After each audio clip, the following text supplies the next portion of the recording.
расман муҳорибаи рейтингӣ дар вазни ним сабук байни шашум рақами рейтинг Ҷош Эммет ва ҳаштум рақами рейтинг Гига Чикадзе рӯзи 17 декабр дар турнири UFC 296. расман муҳориба дар вазни 61 кг байни Коди Гарбранд ва Брайан Келлехер рӯзи 17 декабр дар турнири UFC 296. Ассалому алайкум дӯстон, хуш омадем ба шабакаи мо. Дар навори имрӯза барои шумо тозатарин ва муҳимтарин хабарҳоро аз ҷаҳони ММА омода кардем ва боварӣ дорем ки навор ба шумо писанд меояд. Барои ҳамин наворро то охир тамошо кунен. Мо боша оғоз мекунем.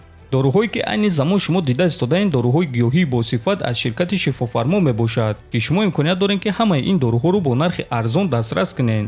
доруҳо барои хунукзадагӣ ва қавӣ кардани мардонагӣ, барои фарбе ва харобшавӣ, барои ришу мӯйсарбарорӣ, барои дарди дил, дарди мушакҳо ва ҳамчунин равғани сиёҳдона ки пайғамбар саллаллоҳу алайҳи ва саллам гуфта буд ки ба ғайр аз марг ба ҳамаи дигар дардҳо даво мебахшад. худи ҳозир ба номерҳои дар рӯи экран буда занг зада доруҳои даркории худро харидорӣ кунед ва ҳатман аз номи канали Паҳлавон гап занед. ҳамин гуна шумо ҳам доруҳои даркории худро ба даст меоред ва ҳам канали моро сахт дастгирӣ мекунед.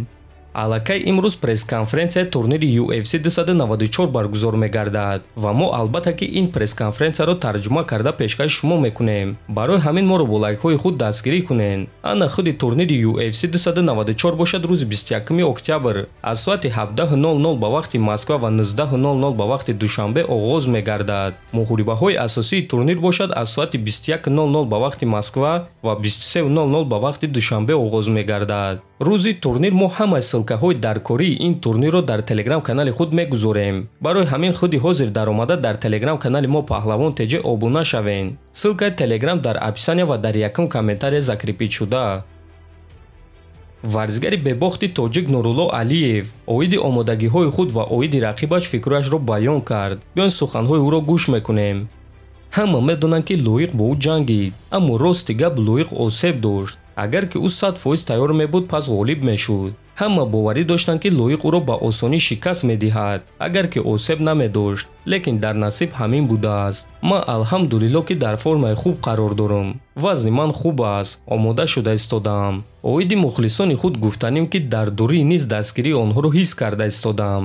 бисёри ҳамватанонам, дӯстонам, бародаронам ба ман занг мезананд, менависанд, мегӯянд ки муҳорибаро бесаброна интизоранд. хурду калон ҳама ин муҳорибаро интизоранд ва барои ман дуо карда истодаанд.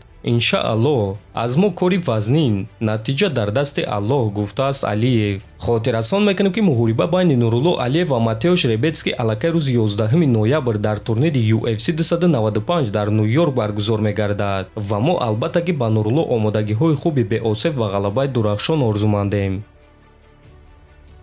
то боби ҷангори вазни ним вазнини UFC Магомед Анкалаев оиди муҳорибаи дар пеш истодааш зидди Ҷонни Уокер фикрашро баён кард. муҳориба метавонад ки фавран ба анҷом расад ё ин ки тамоми 3 раунд идома диҳад. асос ғалабаи дурахшон ба даст овардан аст ки мо барои ин корро кардан вақти зиёди худро сарф кардем. кӯшиш мекунем ки Уокерро фавран шикаст диҳем. ӯ барои ман хатарнок нест, баръакс ман барои ӯ хатарнокам, чунки ӯ дар вақти ҷанг париданро дӯст медорад ва дар вақти чунин парвоз аз ман зарбаи хуб сар дода метавонад. кӯшиш мекунем ки муҳорибаи дурахшон нишон диҳем то ин ки Дана Вайт қаноатманд шавад, гуфтааст Анкалаев. хотиррасон мекунем ки муҳорибаи Магомед Анкалаев ва Ҷонни Уокер дар турнири UFC 294 баргузор мегардад ва аз рӯи овозаҳо ин муҳорибаи довталабӣ шуда метавонад. яъне ғолиби ин муҳориба бо ғолиби муҳорибаи Перейра ва Прохаска вохӯрда метавонад. дар ҳамин ҷо дӯстон навори мо ба анҷом мерасад. фикру ақидаҳоятонро нависен, ҳатман дар канали мо обуна шавен. то боздид, хонободу сарбаланд бошен.